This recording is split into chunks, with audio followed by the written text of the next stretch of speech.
আসসালামু আলাইকুম রহমতুল্লাহ। টিএসসিতে তোলা টাকা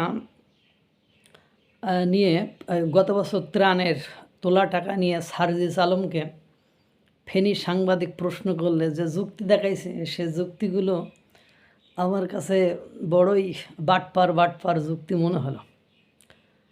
কয় এই ত্রাণের টাকা এই বিষয়ে আপনারা হিসাব নেবেন উপদেষ্টার কাছ থেকে, আমাকে কেন প্রশ্ন করেন? আপনারা সাংবাদিকতা করবেন, আপনারা দলের ব্যক্তির এদের দালালি করবেন কেন? কোন জায়গার প্রশ্ন কোন জায়গায় করতে হয় এটা জানেন না? কয় আমরা সে টাকাটা তুলছি, তোলার পরে এই টাকার পাই টু পাই হিসাব করে আমরা ত্রাণ ও দুর্যোগ মন্ত্রণালয়ের নিকট দিয়েছি। কেন দিয়েছি? কারণ তাদের লজিস্টিক আছে, তাদের ইনফ্রাস্ট্রাকচার আছে। এ টাকাটা কোথায় খরচ করতে হবে, কীভাবে খরচ করতে হবে, এই বুদ্ধি জ্ঞান আমাদের ছিল না, আমাদের জনবল ছিল না। কিন্তু সরকারের একটা কাঠামো আছে, ইনফ্রাস্ট্রাকচার আছে, জনবল আছে, সরকার যথার্থভাবে এটা দিতে পারবে। এই জন্য আমরা এটা ত্রাণ ও দুর্যোগ মন্ত্রণালয়ের উপদেষ্টার কাছে দিয়েছি। এবং দিয়েছি কারণ সেটা তখন তার আওয়ামী লীগ সরকার ক্ষমতায় ছিল না, নিরপেক্ষ অন্তর্বর্তীকালীন সরকার ক্ষমতায়। তখন তার দুর্নীতি হবে না, তারা সেটা যথার্থভাবে দিতে পারবে, জনগণ সেটা পাবে। এই জন্য আমরা তাদের কাছে দিয়েছি। বাহ বাহ রে বেটা বাহ, কত সুন্দর করে। তখন আমরা শুনেছিলাম যে এই টাকাটা এক ছাত্রী এবং দুইজন শিক্ষকের নামে এই টাকাটা রাখা হয়েছে।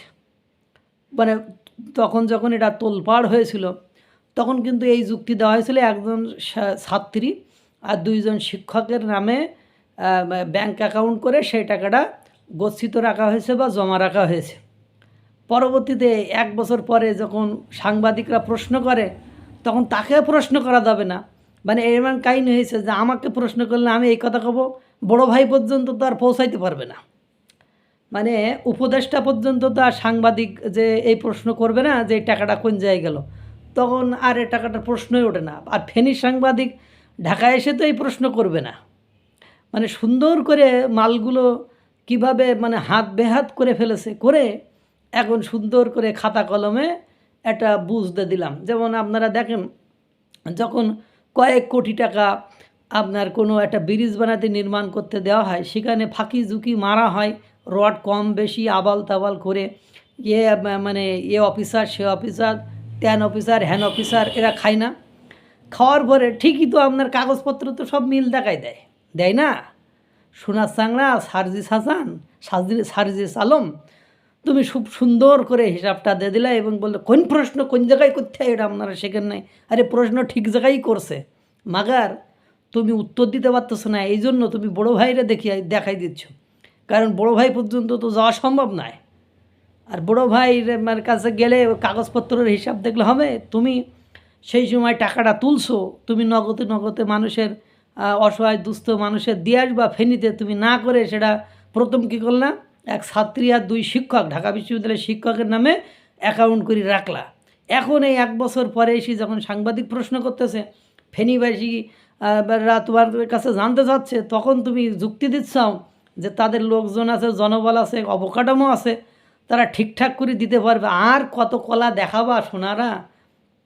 150 গাড়ি নিয়ে এলাকায় যে শোডাউন করো, সেটা জমিদার নাতিপুতি কোথা থেকে আসে সবাই মানুষ জেনে গিয়েছে পরবর্তীতে, কার জমিদারি আছে, কার জ্ঞাতি আছে, হ্যাঁ, সবগুলো তো জেনে গিয়েছে। তুমি মানে তোমরা ওরকম জুলাই ফাউন্ডেশনে এই সেদিন মারামারি হয়েছে, ভাঙচুর করেছে, ওরা বলছে এখন যারা দায়িত্ব আছে তারা বলছে ফান্ডে কোনো টাকা নেই।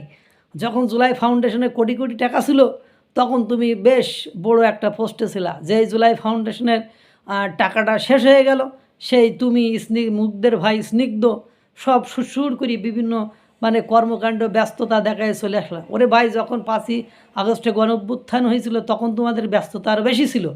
তখন তোমরা ঠিকই ওই সব অঞ্চলে টাকা ছিল, মধু ছিল, মধু তখন মৌমাছি মধুর টানে, হ্যাঁ, ওই যে দুধের মাছি সুসময়ের বন্ধু হিসাবে ওই সব জায়গাগুলো ছিলাম। যেই দেখলা সেখানকার টাকা পয়সা শেষ, সেখান থেকে অনেকেই সরে গেল।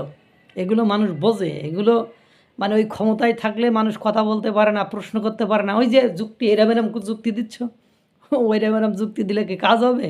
টাকা তো বেহাতি হয়েছে। ওই যে আমি একটা হিসাব দিলাম যে ব্রিজ বানাতে দুর্নীতি হয়েছে ওই 600 কোটি টাকা। তো 600 কোটি টাকার হিসাব তো তারা ঠিকই খাতা কলমে বসাই দিছে, দিছে না? এখন কি জনে জনে যে হিসাব দেবে? তো এগুলো তোলার সময় মনে ছিল না যে এইভাবে টাকা তুলে আমাদের মানে খরচ করার আমাদের এখতিয়ার নেই, সরকার যেই ঠেলা বুঝুক, জনগণ তারা নিজ দায়িত্বে দিয়ে আসতো। আর কত কলা দেখাবা। আল্লাহ তাআলা সকলকে ভালো রাখুক, সুস্থ রাখুক। আসসালামু আলাইকুম রহমতুল্লাহ।